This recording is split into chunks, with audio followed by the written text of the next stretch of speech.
Alam niyo bang may tunnel ang simbahang ito patungo sa ilog? Ang butas na yan. Nung ginawa pa yung simbahan, talagang tunnel na ho May yan. tunnel na siya dyan talaga. Taguan ng mga Tsaka kasi, Pilipino.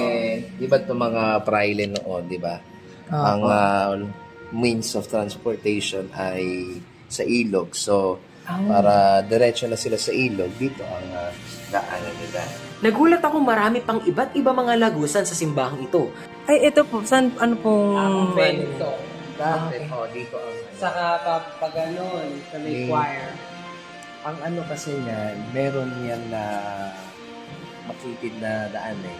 Paano po yun? Dati po, para may hagdan po dyan, ganon? Talabas na yon, doon ang Ah, okay po.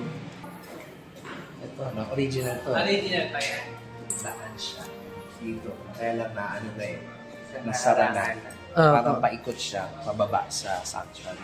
Oh. Ang daanan was dito. So, doon ang papasok sa kumbento. May mga ganong lagusan. Hanggang dito lang ang original. Okay po. Hanggang dito lang siya. Apo. Kaya makitig lang ang simbahan natin. Gusto mo bumalik sa nauna, ayan yan. Oo, oo nga, no?